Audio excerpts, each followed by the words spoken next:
acostumbrada a hacer este tipo de transmisiones. No sé si el video lo tengo bien ubicado. Espero las preguntas, no sé bien cómo vamos a hacer esto. Marta María me ha estado contando un poco cuál es la idea, por supuesto, de la conversación, pero quisiera igual que me ayudara un poco con las preguntas para guiar el tema de las charlas. Por supuesto, lo que nos ha traído hasta acá es el ejercicio del periodismo independiente, es el tema central del ejercicio, del periodismo independiente en Cuba, y también lo que ha estado pasando con relación al decreto 370 y la imposición de multas por la publicación de contenidos de distinto tipo en redes sociales, principalmente en Facebook. Voy a estar en comunicación con Marta para el tema de las preguntas. No sé bien ahora cuál es el siguiente paso. Hay una de las cosas que me preguntaba Marta era qué había pasado. A ver, hay seguidores preguntando qué se te imputa, el porqué de la multa, decreto 370. Bueno, en realidad yo le he contado ya a varias personas con las cuales he hablado y he contado también en algunas entrevistas que la multa no fue el motivo de la citación ni del interrogatorio. O sea, mis publicaciones en Facebook no fueron el motivo por el cual a mí me citaron para este 20 de abril, ni fue el tema central del interrogatorio que tuve con dos agentes del Ministerio del Interior que se identificaron como Mayor Ernesto y Mayor David. Aunque el Mayor David no habló en ningún momento, nunca escuché su voz. Y de hecho también cuando intentaba sostenerle la mirada, enseguida bajaba los ojos. Estuvo todo el tiempo con una tablilla de madera y una hoja sin apuntar nada. Entonces no sé exactamente cuál sería su función ahí, pero bueno, estuvo presente en el interrogatorio o en la entrevista, como le llaman ellos. El tema central del interrogatorio fue las fuentes de financiamiento con las cuales trabajan los proyectos periodísticos independientes en Cuba.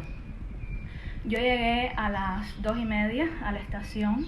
Pregunté por el primer teniente William porque la citación, si pudieron ver en Facebook, estaba a nombre del primer teniente William, y la persona con la cual me encontré ahí me dijo que subiera al tercer piso del edificio, que está en Tercer y 110, y en la puerta de la derecha tocara. En la puerta de la derecha había un cartel que decía contrainteligencia.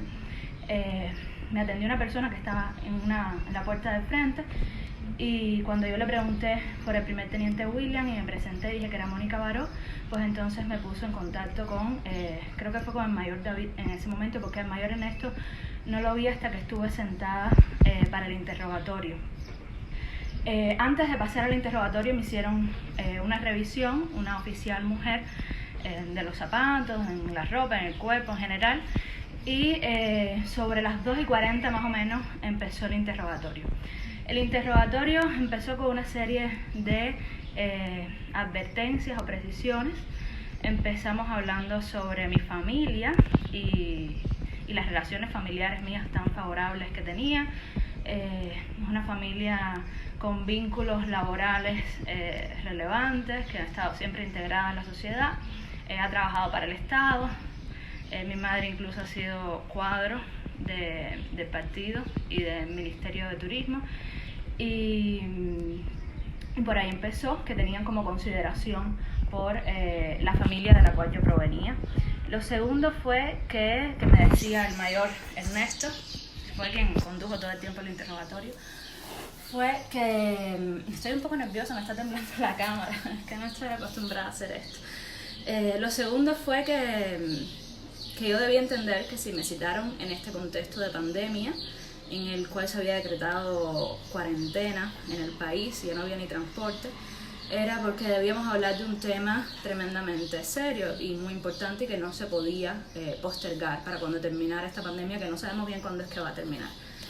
Entonces, después apeló a que tuviéramos respeto en el diálogo, en la manera de tratarnos, y yo por supuesto, y a que fuera totalmente sincera y transparente. Entonces, a partir de ese momento, empezamos a hablar sobre no exactamente mi trabajo periodístico, sino las fuentes de financiamiento de las organizaciones, como ya había anunciado. Hay 3 puntos, yo creo, esenciales en la discusión que tuvimos.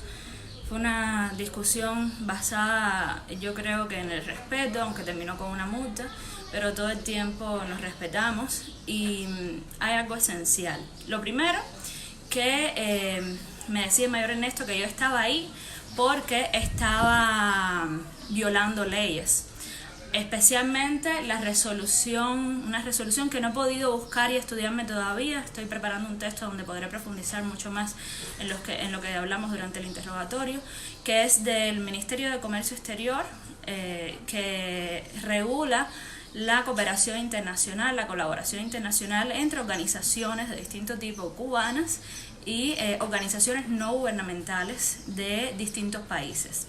Y bueno, él me decía que yo, al trabajar en una organización periodística como El Estornudo, que aunque está registrada en México, no está registrada aquí en Cuba, no está reconocida como una organización periodística, no está acreditada en el Centro de Prensa Internacional, por supuesto, como un medio extranjero, estaba violando esa resolución, porque El Estornudo trabaja con cooperación internacional, al igual que tantos otros proyectos periodísticos independientes, porque el periodismo es un trabajo, no es un voluntariado, no es algo que tú haces en tu tiempo extra. Los periodistas tienen que vivir, tienen el hábito de comer, de pagarse renta, la gente que se tiene que pagar renta. Afortunadamente yo no estoy en ese caso. Hay periodistas que tienen una familia, que tienen hijos, que tienen que mantener, tienen personas de la tercera edad de la cual son responsables. Entonces el periodismo, lo primero es que es un trabajo, y si trabajas para un proyecto periodístico independiente, todo el mundo sabe que tienes que cobrar por tu trabajo. Tienes que transportarte, tienes que llegar a otro lugar, y hay gastos de producción además. No solamente es lo que tú necesitas para vivir como cualquier otro ser humano, no para enriquecerte, para vivir, porque ningún periodista en Cuba que esté trabajando, yo conozco que se haya enriquecido haciendo periodismo independiente, sino para vivir y para producir tus historias, porque a veces no todos los medios incluyen gastos de producción, porque los presupuestos a veces son muy limitados. Entonces mi argumento... Exactamente, dice Tania, ellos pagan a sus periodistas, por supuesto. Además, los periodistas oficiales cuentan con una infraestructura. Yo fui periodista de un medio estatal y no tenía conciencia en ese momento, cuando estuve trabajando en medios estatales, de lo que cuesta producir periodismo, de lo que cuesta producir una investigación durante 2 años. Incluso en lugares periféricos, lo que cuesta en alimentación, en electricidad, en transporte, en un montón de cosas. Y en los medios estatales está garantizado menos el transporte, porque hay piqueras. Si vas a provincia, hay garantizado alojamiento, hay garantizado alimentación, está garantizado el internet, la electricidad, los equipos, incluso las computadoras, celulares, telefonía, si necesitas hacer llamadas, y toda una serie de condiciones que facilitan el trabajo periodístico. Los medios independientes, la mayoría en primer lugar, ni siquiera cuentan con una redacción. El Estornudo no tiene una redacción, no tiene ni siquiera un sitio donde hacer una reunión editorial. No hay una oficina, no hay un lugar al que ir a trabajar, no hay una piquera, no hay un carro, no hay una grabadora. O sea, todo lo hacemos con nuestros propios recursos. Y eso, por supuesto, que lleva dinero, lleva presupuesto. Entonces, ya una vez superado esto de que por supuesto que los periodistas tenemos que vivir y que tenemos que gastar dinero para producir las historias, mi punto en el interrogatorio es que esas leyes que supuestamente, o que supuestamente no, que nosotros estamos violando, en primer lugar son leyes que están violando nuestros derechos, que son derechos humanos universales e inalienables. Entonces, en mi criterio, fue lo que le dije al mayor, esas leyes no pueden estar por encima de derechos humanos. Y cuando las leyes son injustas, hay que transformarlas de alguna manera. Y a veces la manera de transformar esas leyes es ejerciendo los derechos que esas leyes están negando. Entonces, lamentablemente, o sea, yo no quisiera, se lo dije al mayor Ernesto, se lo digo ahora si me está viendo también, yo no quiero infringir ninguna ley, no es algo que me propongo. Sencillamente,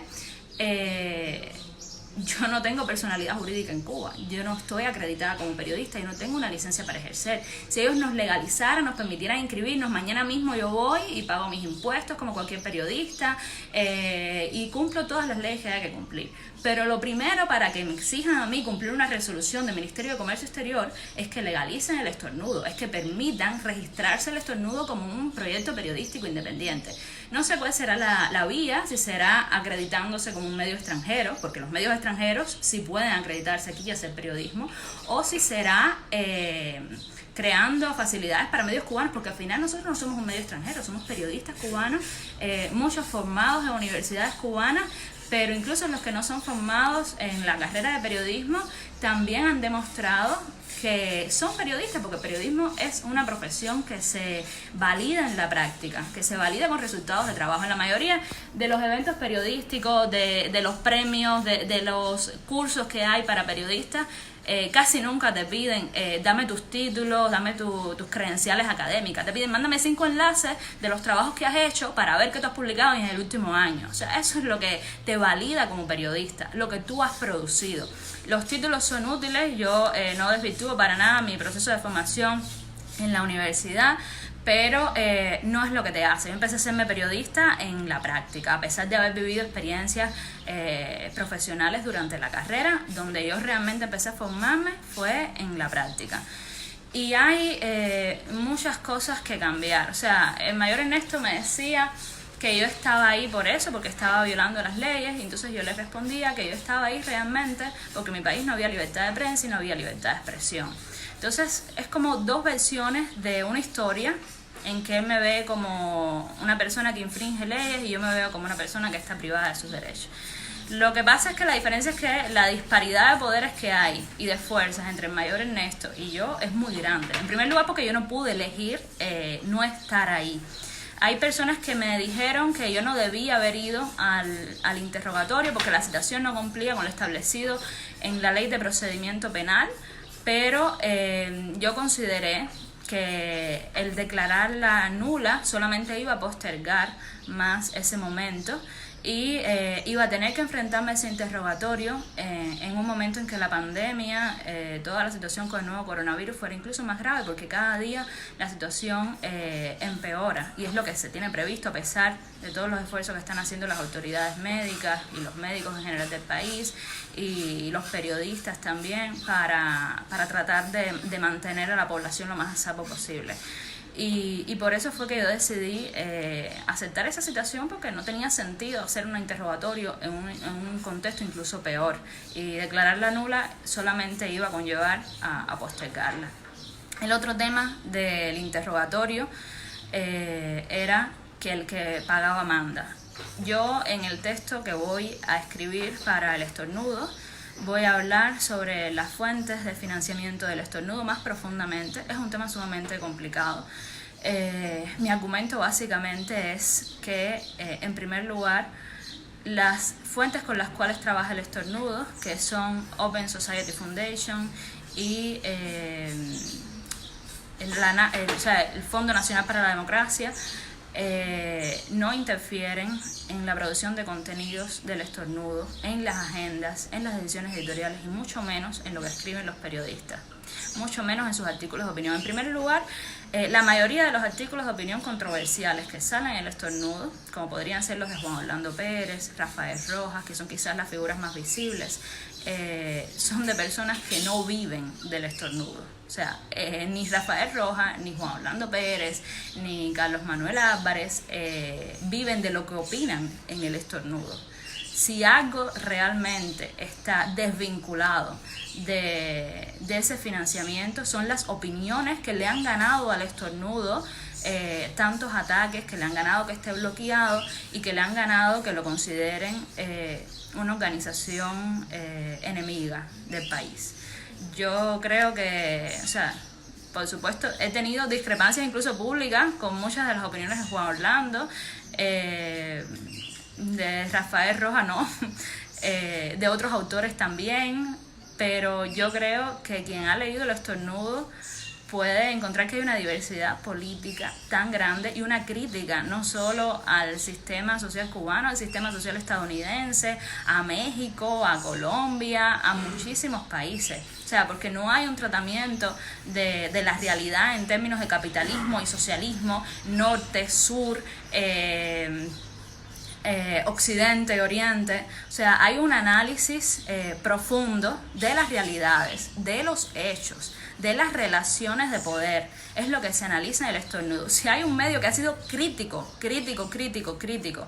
con la sociedad estadounidense, con Miami, con todos los sistemas de distintos lugares, ha sido el estornudo. Y si ha sido diverso, o sea, ahí tienes opiniones como de Jesús Adonis, que son totalmente distintas a las opiniones de Carlos Melián, que hace poco escribió sobre Bernie Sanders, las opiniones de propio Juan Orlando. O sea, encuentras una diversidad tan grande de opiniones que es imposible decir que el estornudo tenga una misma opinión o una posición común. Y los editoriales que ha sacado el estornudo son además muy pocos. No hay manera de decir que el estornudo tiene una línea política. No la tiene. Tiene una línea editorial de calidad, de rigor, de honestidad, de argumentar, de escribir bien, pero no hay una línea política que nos una, porque somos autores y somos voces diversas. Ese es uno de los puntos fundacionales del proyecto y que más ha defendido hasta el momento actual, ¿no? Entonces, ese argumento del que paga manda, yo creo que se desmonta de muchísimas maneras.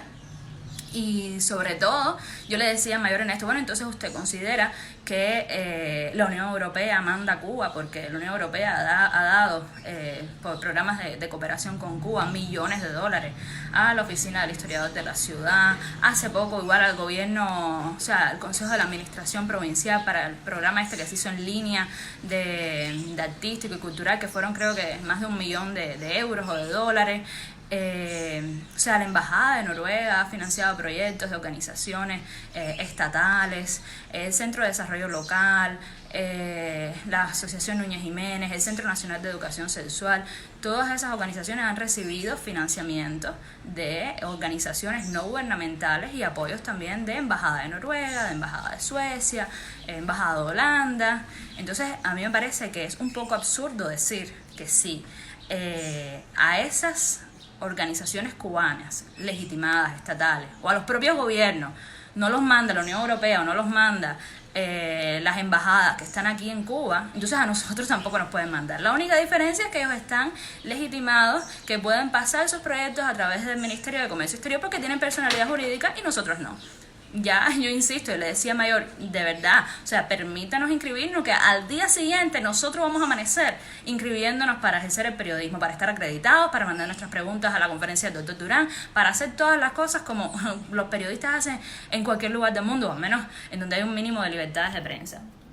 Y por supuesto, se regulará toda la actividad periodística, el tema de la transparencia informativa, que es tan importante, de la difamación, de muchísimas cosas más y procedimientos y protocolos que los periodistas tenemos que exigir. Pero algo que siempre insisto es que a nosotros no nos pueden exigir deberes si no nos reconocen derechos. O sea, hay una relación entre el cumplimiento de deberes con el uso que tú tienes de determinados derechos.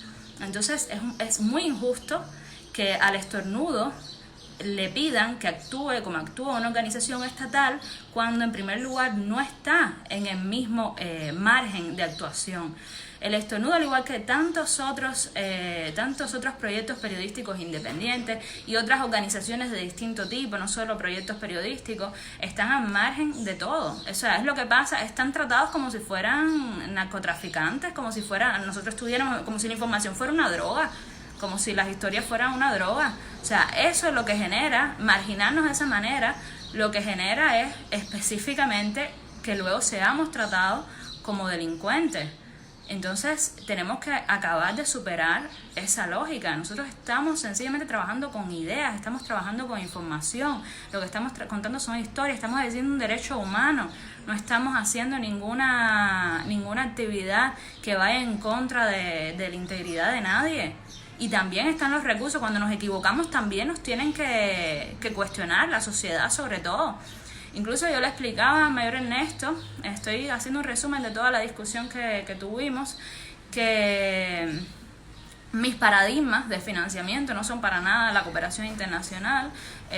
Actualmente en los espacios de discusión que hay en el periodismo, por supuesto que se apuesta a la independencia, se apuesta a la autosustentabilidad, a fuentes de financiamiento propia, a el cooperativismo, o sea, a todo lo que, por supuesto, a las suscripciones de lectores, a todo lo que apueste a mayor independencia del periodismo y sobre todo sustentabilidad. Pero en Latinoamérica, no solamente en Cuba, en Latinoamérica en general, es muy difícil lograr eso. O sea, El Estornudo no es el único proyecto que está enfrentando ese reto, ni los proyectos periodísticos en Cuba son los únicos que están enfrentando ese reto del financiamiento y de la sustentabilidad económica. O sea, es muy difícil en Latinoamérica lograr trabajar con fuentes propias o con suscriptores. O sea, hay un modelo que siempre ha compartido mucho su experiencia, que es el diario.es en España, pero también desde España la situación es otra muy distinta a la de Latinoamérica. Latinoamérica tiene democracias muy maltratadas, la situación en México con el asesinato de periodistas es una cosa de verdad muy triste y afecta mucho la perdurabilidad de los proyectos y que los periodistas se mantengan en un mismo medio, que se mantengan en su trabajo.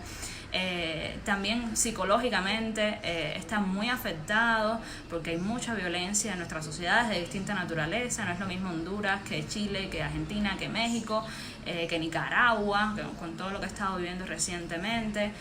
Y por supuesto Cuba, que es una peculiaridad bien grande, pero que comparte sus propios problemas y los periodistas tienen sus propias presiones también, que hacen muy difícil en Cuba la permanencia y la perdurabilidad de proyectos periodísticos independientes. O sea, hay que ver cuál es el futuro de estos proyectos que empezaron como que o sea, hay muchos que vienen desde antes. Periodismo independiente no surge con la ampliación del acceso a internet, obviamente, pero después de esta apertura de 2013, 2014 y todo el tema o sea, los parques y la wifi y demás, es que hay un auge de proyectos periodísticos independientes. Pero todavía esto es muy nuevo, y lo que sí hemos visto, lo que he visto yo, es que muchos periodistas han debido dejar el país, se han exiliado. Es dramático la cantidad de periodistas independientes que se han ido del país, no a hacer periodismo de investigación. Muchos no han tenido esa posibilidad, ni siquiera no de investigación, ni siquiera hacer periodismo en otro lugar. Y eso es resultado de la presión, es resultado también de la falta de garantías para el ejercicio del periodismo, de no poder ver una seguridad en tu trabajo, porque sabes que hoy vas a hacer una historia, pero tú no sabes qué va a ser tu vida después de esa historia. Y genera mucha incertidumbre. Una de las estrategias que está funcionando muy bien es esta intimidación, que es como un gotero. O sea, no te asesinan, jamás comparo con México, porque no hay nada más preciado que la vida de un ser humano. No pasa quizás lo que pasa en Honduras, no enfrentamos ese tipo de violencia, pero es una violencia y una represión mucho más sofisticada que al final te desgasta también, y al final psicológicamente te destruye y hace que la gente o termine desistiendo de la profesión o termine yéndose a otro país. O sea, quienes están en medios independientes o quienes tienen amigos en medios independientes lo saben, quienes han leído las publicaciones lo saben. Es difícil encontrar en una publicación a alguien que sea autor durante más de 4 o 5 años, o sea, durante más de un año, porque es mucha la presión, y no es casual que tanta gente se vaya, no es porque estén buscando una mejor vida, porque tampoco es que lleguen a la emigración a ser reyes ni reinas de nada. O sea, no están buscando una mejor vida, están buscando sencillamente una salida, porque ya no resisten aquí trabajar como periodistas independientes. Yo creo que necesitamos hacer una complejización de la realidad cubana en cuanto al tema del periodismo, porque no puedes juzgar a los periodistas sin contextualizar en qué margen de actuación están, o sea, cuáles son las posibilidades reales de un proyecto periodístico independiente de financiarse y de sustentarse. O sea, cuando tú no tienes personalidad jurídica, hay muchísimas fuentes de financiamiento a las que tú no puedes acceder porque te piden personalidad jurídica. También no puedes acceder a muchas de las que tienen contrapartes en el gobierno cubano porque saben esas fuentes de financiamiento que si trabajan contigo, luego el gobierno cubano les cierra las puertas a los proyectos que ya tienen. Y obviamente también la cooperación internacional está haciendo un trabajo importante en un país como Cuba, que es un país pobre, que es un país bajo un embargo, bajo un bloqueo, como le prefieran llamar. Esa es otra discusión que no voy a tener aquí ahora, pero que ciertamente también impacta en las posibilidades. Un país con una administración también de recursos, hay que reconocerlo, lamentable, eso hay más de evidencia, o sea, lo que sobra son evidencias,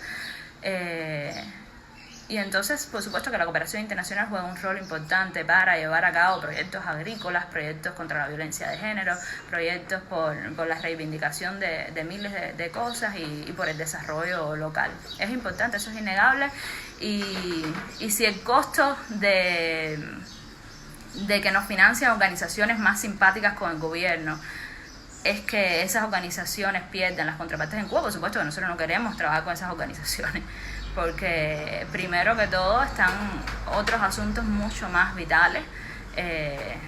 O sea, quizás establecer esa jerarquización es un poco tramposo, ¿no? Pero sí es una cuestión de necesidades, y entendemos que esas fuentes o esas organizaciones no gubernamentales no trabajen con organizaciones que no son reconocidas por el Estado cubano.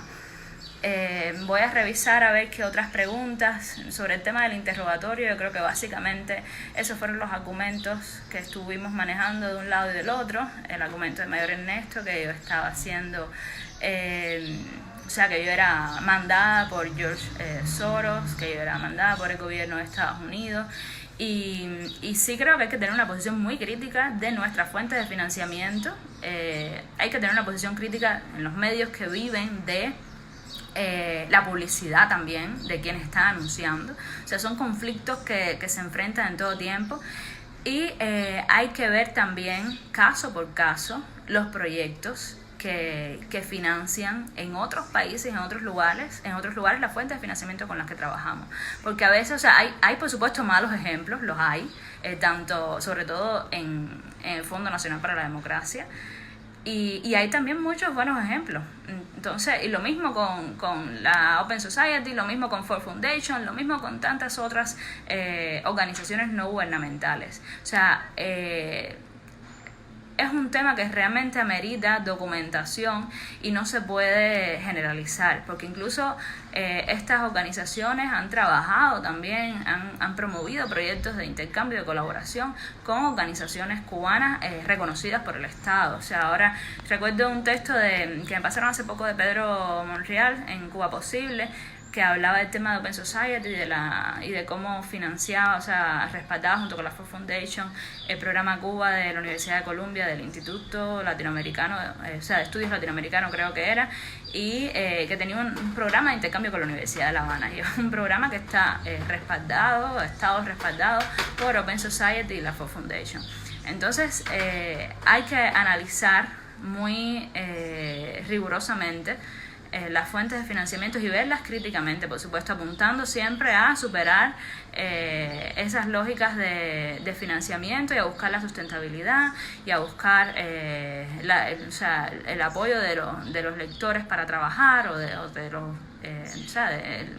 público o de los receptores en general, pero diferenciando porque es importante conocer cada caso por separado y entender cada situación por separado. Open Society financia en Latinoamérica proyectos sumamente importantes, no solo en Latinoamérica, en el mundo. Es la organización que respaldó o que respalda un consorcio, ahora no recuerdo el nombre porque tengo el nombre en inglés en la cabeza, que es como, o sea, un grupo de investigación, de periodistas de investigación, que reúne a periodistas de muchísimos países del mundo y que fue el grupo que sacó los Panama Papers en 2016, nada más y nada menos, que llevaron a más de 100 medios del mundo a trabajar juntos. O sea, la Open Society financia un grupo de investigación como ese. Y por otra parte, George Soros es otra persona que tiene un historial complicado y controversial que hay que también que ver críticamente. Y lo mismo con la Ford Foundation y lo mismo con muchas otras organizaciones y con muchos otros gobiernos también, con la propia Unión Europea, con todas las fuentes de financiamiento, con todas las fuentes de financiamiento con las que nosotros trabajemos. Hay que ser muy críticos y todo el tiempo velar por la independencia con la que podamos trabajar. Esos fueron en resumen los temas de mayor... me dijo que... ¿por qué llegó la multa? Realmente, bueno, como ya les he explicado, no se habló para nada de mis publicaciones en Facebook, no se habló de mi trabajo. Él me decía que yo estaba ahí porque estaba violando la ley y que no era sobre mi trabajo, que yo no estaba ahí como periodista. Yo le decía que si yo fuera quizás otra profesional, yo tuviera la posibilidad de tener una licencia para trabajar por cuenta propia y no estaría ahí en primer lugar y no estaría en una zona donde tengo que acceder de manera no legal o ilegal a fuentes de financiamiento y que no puedo cumplir las exigencias de mi propio país. O sea, si yo no fuera periodista independiente y si no escribiera sobre lo que escribiera, porque yo no he escuchado interrogatorios o acoso similar a periodistas de Vista Magazine, por ejemplo, que igual es una publicación que surge, que qué bueno que no les acosen, qué bueno, pero nos da la medida también de que esto no es un tema de fuentes de financiamiento, esto no es un tema de... o sea, tan lineal como que estás violando una resolución del Ministerio de Comercio Exterior. O sea, lo que tú estás escribiendo y la relevancia de lo que tú estás publicando, por supuesto que importa, aunque lo desvíen hacia otras temáticas. Y yo insistí todo el tiempo en eso. Y al final de la entrevista, del interrogatorio, yo le dije a Mayor que, o sea, esto que les estoy diciendo a ustedes, que yo sí creía que estaba ahí por mi trabajo como periodista, aunque no hubiésemos hablado. Y le dije que estaba dispuesto también a asumir las consecuencias de mis actos, que lo sabía desde el primer momento en que había asumido la decisión de ser periodista independiente en Cuba. Y ahí fue donde él llamó a los inspectores del Ministerio de Comunicación. Yo en ese momento me puse muy nerviosa, realmente, porque pensé que me iba a detener. Y llegaron los inspectores. Lo único que leí de la credencial de uno de los dos inspectores, que igual fue de nuevo el único que habló, casi ni habló, eso duró 5 minutos, la imposición de la multa fue 5 minutos nada más, fue que decía inspector. El nombre no es que no lo recuerde, es que no lo leí, no logré leerlo, yo no me alteré, no demostré nada de lo que yo estaba sintiendo por dentro, pero sí fue un momento en que me puse obviamente nerviosa, porque no sabía qué me iba a pasar. Y lo único que pensaba era una frase de Mariana que estaba, porque además estaba todo eso lleno de carteles de Mariana, había uno de Martí, había otro de Camilo, y estaba el de Mariana con Empínate, y yo decía, ay Mariana, dame fuerza, por favor, porque sí, en ese momento me puse un poco nerviosa. Y bueno, cuando llegó el inspector, o sea, lo único que yo vi fue el primer post que me enseñó. Él me habló enseguida del decreto de ley 370, ya yo sabía de qué me iba a hablar. Ni siquiera me lo iba a leer, porque yo le dije que lo conocía y le expliqué de qué iba. Entonces él me mostró un file enseguida con mis publicaciones. Había cerca de 50 o 60 hojas. Yo solamente leí la primera, que decía, era la publicación que había hecho a raíz de la llamada telefónica que recibí para citarme a un interrogatorio que lo documenté en mi perfil de Facebook, que es un post basado en hechos reales. Ahí no hay ni siquiera, o sea, ahí no hay nada, ahí es un relato de una llamada que me hicieron. Y ese era el primero. Abajo vi que habían posts con fotos de perfil mía viejas, que me dio la idea de que venían guardando mis posts desde hacía varios meses. O sea, que no fue que los reunieron todos en especial para el interrogatorio en la última semana, porque habían fotos, o sea, habían publicaciones con fotos viejas de perfil. Y eso fue lo único en lo que yo me fijé, realmente. Yo creo, mi interpretación Han habido otras personas que han sido interrogadas y que han denunciado, han habido personas que no han denunciado, o sea, me refiero en el último mes o en los últimos 2 meses. Fue el caso de Joe Suárez, fue el caso de Carlos Manuel en el aeropuerto, Carlos Melián también, Michael González, que lo comentaba en el cable de F que salió ayer. Gracias a Lorena por la cobertura de esta situación, a Lorena Cantó de F, básicamente por hacer su trabajo, ¿no? Pero bueno, a veces a uno le tiene que dar gracias a los periodistas por hacer su trabajo, porque hacer periodismo en Cuba es complicado. Y a ninguna de estas personas les pusieron multa, o sea, a quienes les han puesto multa dentro del ejercicio de periodismo, o sea, recuerdo, o sea, sobre todo a los que he tenido más cerca, a Camila Acosta, a Eliana Hernández, a Boris González, a otra periodista o a otro periodista de ADN también. Creo que la mayoría en la declaración han sido activistas y por supuesto que hacen comunicación, pero vinculados a organizaciones que hacen activismo. Y a mí realmente me sorprendió muchísimo, o sea, Ileana, Camila y Boris han estado sometidos a unos niveles de represión a los cuales yo no he estado sometida, o sea, con ellos han sido bastante hostiles y por eso me sorprendió, ¿no? No me lo esperaba, porque desde la detención que yo tuve en 2016 no había tenido ningún otro encuentro con la seguridad del Estado así tan de cerca. Por supuesto que los había sentido en torno mío, que me preguntaban por mí y demás, como que me mandaban mensajes y demás, con terceras personas, pero nunca había tenido ni siquiera una citación. Esa fue mi primera citación, mi primer interrogatorio, vi una citación y mi primera multa también. Y entonces en ese sentido fue que me sorprendió que me la pusieran, porque o sea, la gente que estaba multando eran personas que ya estaban sometidas a un hostigamiento bastante fuerte, que no era mi caso. Entonces no sé decirles si fue resultado de mi actitud durante el interrogatorio, si fue algo personal, si es parte de una política que van a empezar a implementar ahora más general, en la que van a incluir a más periodistas. Yo no sé decirles a qué se debió la multa. Lo único que sí les puedo decir es que no tuvo nada que ver con el tema del interrogatorio. Eso sí, sobre el tema de la declaración, yo la declaración que se hizo la apoyo totalmente, porque creo que toda iniciativa que se haga para denunciar las violaciones de derechos humanos, las restricciones de libertades que se enfrentan en Cuba son necesarias y siempre van a tener mi respaldo. Ahora, lo que todavía, primero yo estoy procesando todo esto aún. Mi interrogatorio fue el 20, hoy es 22. Fue el 20, no es 17, Dios mío, dije que era el 20, corrijo, fue el 17. Ahora no sé por qué tengo el 20 en la cabeza. Fue el 17 el interrogatorio.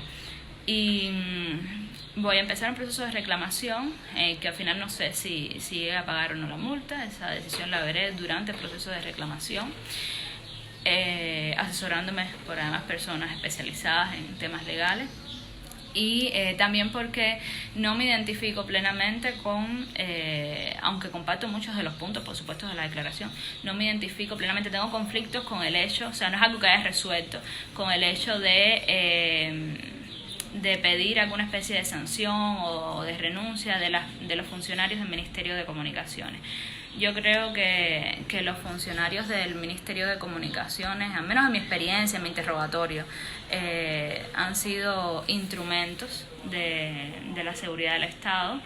De hecho, yo los sentí sumamente nerviosos, los sentí sumamente, no sé si avergonzados sería la palabra, pero no me miraban a los ojos y apenas me hablaban. Yo intenté como que entablar un diálogo con ellos, les preguntaba que cómo en la Constitución se hablaba de público como lo estatal, y de pronto este decreto ley hablaba de público en otro sentido, porque obviamente Facebook no es estatal, y les llamaba la atención sobre esa duda que tenía y ni siquiera me respondían, o sea, se quedaron totalmente callados y ya les digo, no me miraban a los ojos para nada. Estaba incluso, yo lo sentía, menos el que puso la multa, el otro no habló, lo sentí nervioso porque a la hora de manipular los papeles y demás, y como que quería irse de ahí rapidísimo.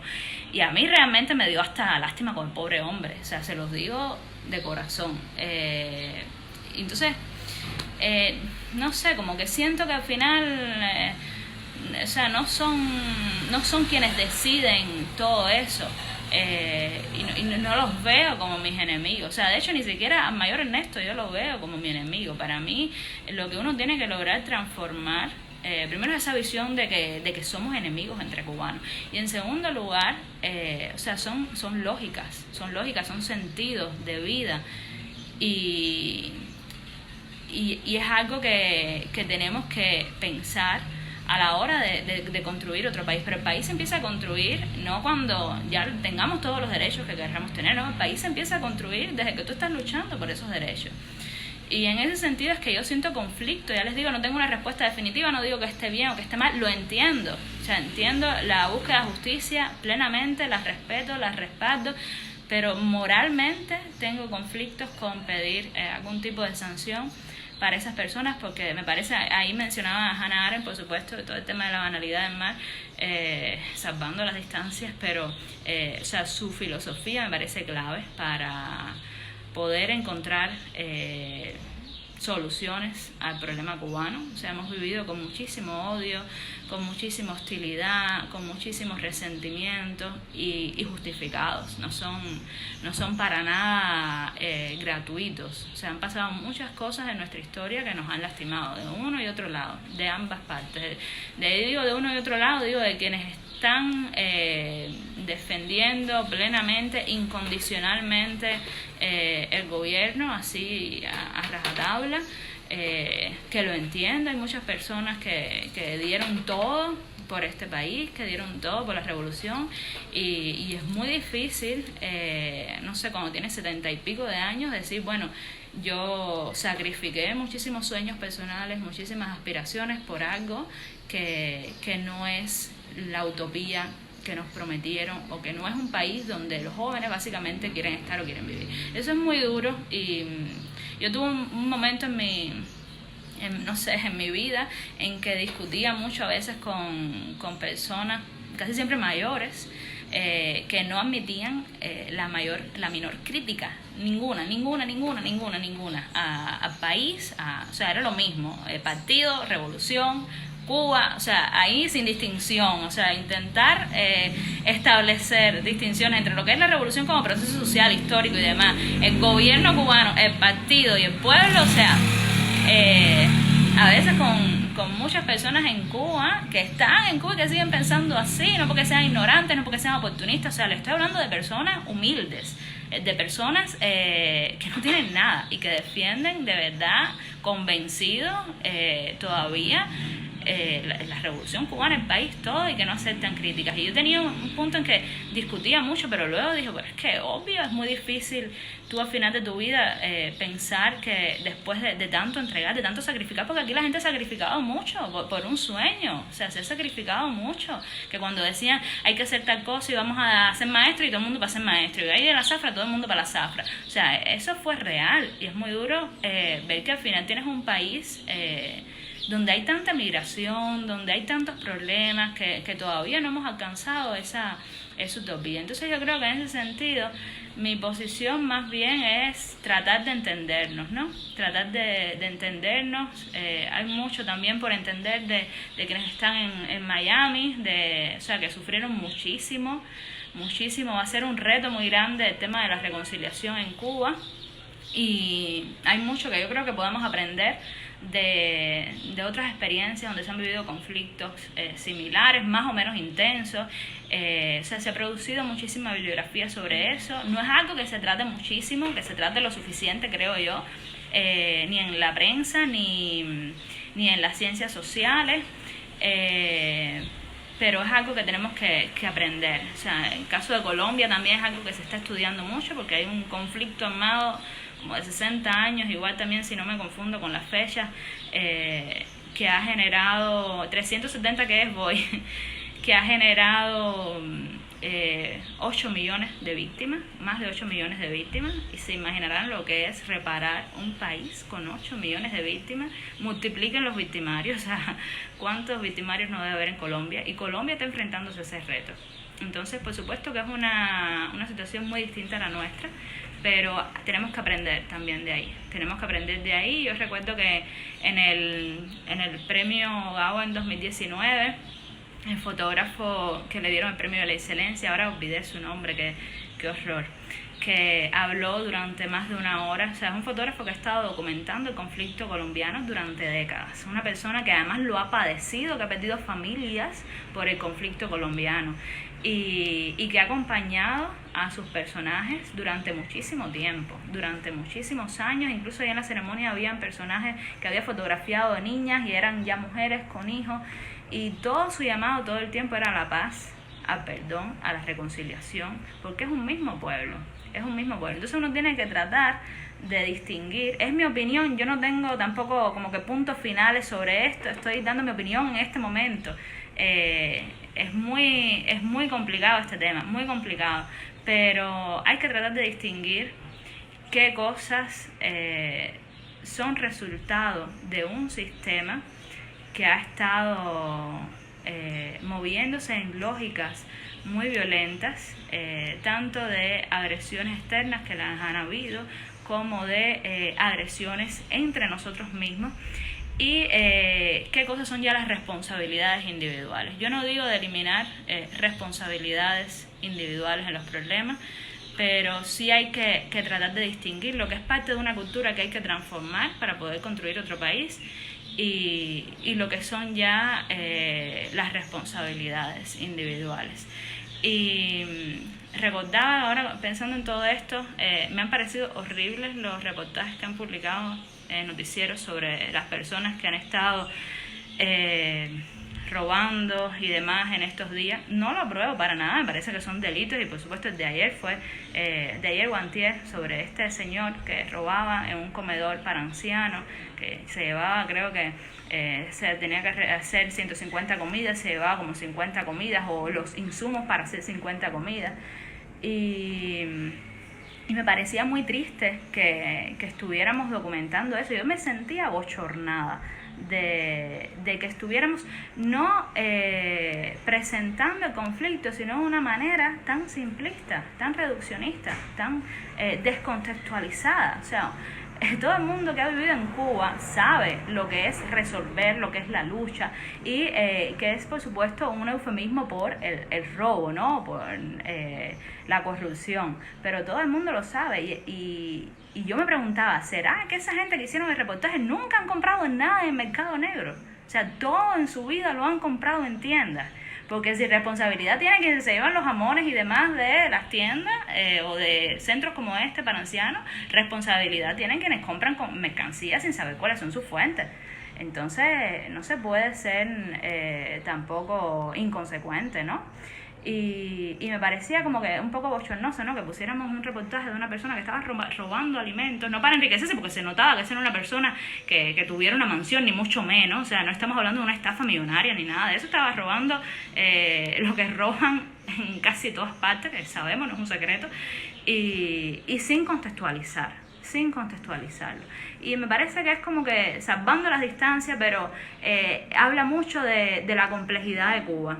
Habla mucho de la complejidad de Cuba, de que, por ejemplo, tú presentas eso, hay un hombre que está robando y de pronto te parece, bueno, está mal, está cometiendo un delito, pero lo que está detrás es una cultura de robo que ni siquiera para cuando la gente llega a Estados Unidos, porque saben las historias de Hialeah, de cómo anda la gente también por Hialeah revendiendo cosas como si fuera Centro Habana, y que ha sido generada por el propio sistema, porque no hemos tenido un salario que nos permita vivir dignamente de nuestro trabajo. Entonces, hablar de robo y de corrupción en Cuba sin hablar de cómo se ha generado esa cultura de robo es algo que me parece sumamente lamentable. Y es lo que me pasa también a la hora de pensar, bueno, quiénes han sido parte del aparato represor y hasta qué punto tienen responsabilidades, hasta qué punto son culpables o no. Y por eso creo que hay que analizar cada caso por separado. Soy muy cuidadosa, temo mucho que en la búsqueda de la justicia termine siendo más injusta por desconocer qué es lo que está detrás de las historias.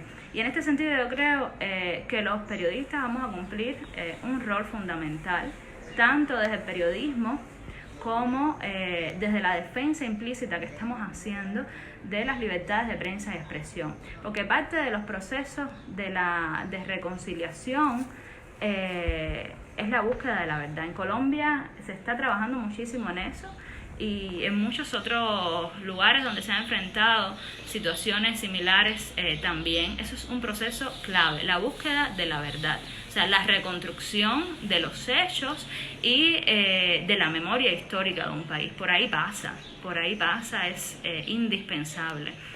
Y en ese sentido también yo creo que uno debe empezar a trabajar desde ahora, no esperar a que existan las condiciones, a que existan las garantías, sino ya desde ahora. Y entonces, imagínense qué clase de conflictos tengo yo para así firmar una declaración por algo tan mínimo, aunque estoy de acuerdo con prácticamente todo, pero tengo muchos conflictos todo el tiempo. Y bueno, ¿qué crees del inciso I? Dice Camila del 370.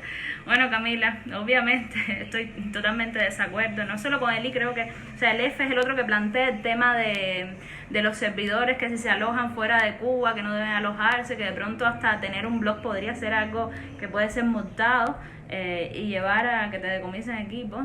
Por supuesto que no estoy de acuerdo con nada de lo que restringe la libertad de expresión de una persona. La libertad de prensa. Yo creo que a pesar de la política hostil, que lo es, de Estados Unidos hacia Cuba y de las relaciones tan conflictivas que hemos tenido, el cumplimiento y respeto de nuestros derechos, de las cosas por las cuales en este país se empezó a luchar desde 1868, no pueden perderse. No pueden perderse. No podemos esperar a que tengamos relaciones diplomáticas normales con el mundo entero para entonces empezar a construir una sociedad democrática con derechos, no solamente los derechos estos primarios, sino también los derechos civiles y políticos, que son tan importantes como cualquier otro derecho. Yo creo que no puede postergarse aún más. Nosotros creo que estamos en condiciones de ser una sociedad libre, de vivir un proyecto realmente emancipatorio, más allá, o sea, quien quiera llamarle socialismo está bien, le llaman socialismo, pero, o sea, yo rescato sobre todo el proyecto de república martiana, con todos y para el bien de todos, o sea, básicamente de una república democrática donde la ley primera sea el culto de la dignidad plena del hombre y bueno, y de mujeres también. Y básicamente la dignidad para Martí era libertad en el sentido complejo de la palabra, y yo creo que esa esencia emancipadora, no, o sea, no es algo que se pueda postergar. O sea, la emancipación no se construye restringiendo libertad, la emancipación se construye con prácticas emancipatorias, con prácticas democráticas, y todo lo que atente contra eso nos debilita realmente. A mí me preocupa que estemos aspirando a un proyecto emancipatorio, un proyecto de justicia social, y que creamos que la mejor manera de defendernos de las amenazas que consideramos de otros países o demás sea restringiendo nuestros propios derechos, o sea, lo que nos hace de verdad dignos. Eso me preocupa muchísimo, y por eso es que soy periodista independiente, básicamente. Entonces, no tengo nada que verle positivo y reparador a ese inciso en particular del decreto 370. No hay manera de zafarlo. No sé si queda alguna otra pregunta. He hablado muchísimo. Gracias por acompañar, por escuchar, por la paciencia, por los datos de quienes están en Cuba. Estoy revisando a ver si hay alguna pregunta que se me haya pasado. Pido disculpas si ofendí a alguien. Esto es en vivo y es muy difícil, realmente un tema muy complejo. Yo todavía estoy organizando mis ideas, no tengo todas las respuestas definitivas sobre nada y ni tengo tampoco la verdad sobre nada. Estoy como que aún construyendo mi visión sobre esto y me imagino que cuando ya logre escribir el texto de mi experiencia tenga más cosas claras. Pero no sé, me dirán Tania y Marta María si ya terminamos. Me da pena seguir hablando tanto, yo creo que he hablado muchísimo. Sí, Tania, ya terminamos. Muchas gracias, un abrazo, quédense en su casa. Muchas gracias, de verdad. Muchas gracias por las personas que están apoyando y que están pendientes de todo lo que está pasando en Cuba, no solo conmigo, sino con todas las personas que están enfrentándose a estos desafíos tan grandes y en un contexto de una pandemia. Un abrazo grande.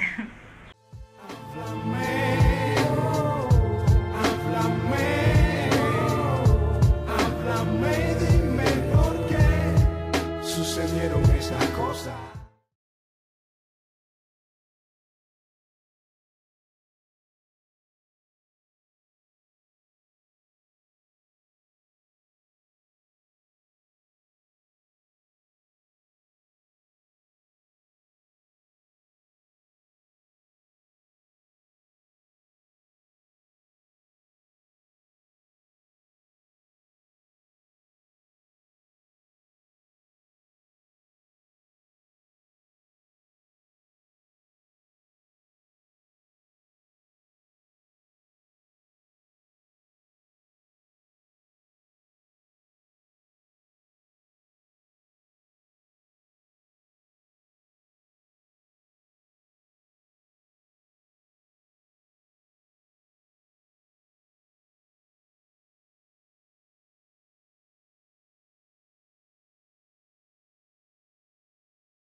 esas cosas.